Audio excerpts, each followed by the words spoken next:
Stay through the final frame. The ending reframes every moment before it and proves that leaves nothing to imagination can mean precision, not provocation. This is architecture, intention, and calm voltage. Matilda's set is about clarity landing all at once. You'll feel the hush when it does. Open on a hallway washed in early light. She steps into the spill and gives the room a beat to catch up. The look is distilled. Column line, tailored waist, fabric that skims instead of pleats, shoulders relaxed, chin level, breath even. She doesn't rush the shot. She organizes it.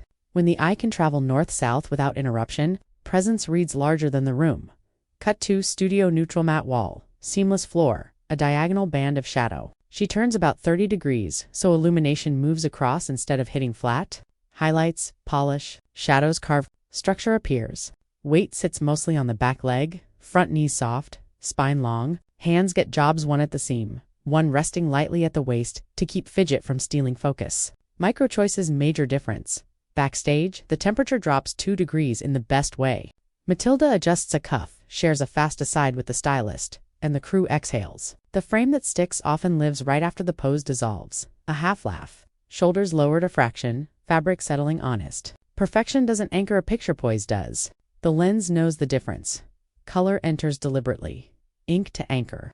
Mineral blue to lift midtones. A near-face note of winter white to bounce light into the eyes. Accessories are surgical, one slender chain, a slim cuff, a single ring. Spark, then silence.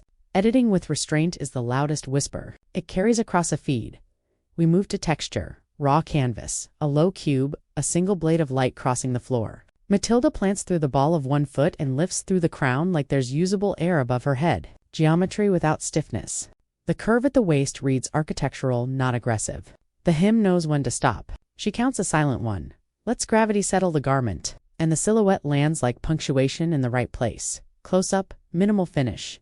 A flyaway chooses its own angle. She lets it. The face is the opposite of forced. Brows quiet, gaze with room in it. Mouth leaves nothing to imagination here. Means the choices are fully legible, no gimmicks to decode. You see the human, the craft, the breath. That truth is what pulls the viewer closer. Motion sequence. Begin, glide, pause, breathe. 2 steps forward, half turn, settle. She doesn't chase the lens. She invites it to keep pace. The jacket hem swings a fraction. Color crests at the apex. The shutter takes the moment at full charge. Movement lives inside stillness, and you can feel it even when everything is frozen. Now the try not to gasp beat. Window light late in the day. Floor reflecting like glass. Matilda stacks posture from the ground up. Feet parallel, hips squared, ribs knit, shoulders down. Slow inhale, slower exhale. Jaw unclenches and the neck lengthens. The jawline arrives without trying. Light planes across the collarbone with surgeon-level clarity. When tension leaves, presence becomes measurable exterior pivot. City blur turns to soft bokeh, breeze with opinions. An edge of raking light along a building face. She steps just out of the hotspot, so glow travels across rather than blasting from. Edges soften, midtones warm. Outline lengthens. The trick isn't a taller heel. It's telling light where to go. If this set found you, drop the moment you'll replay the doorway hush. The window light stack, the corridor gasp. The color crest swing, the golden hour margin, or that last monochrome breath. Save the stance, borrow the breath, and let light travel across, not at you, the simplest edit you'll ever make.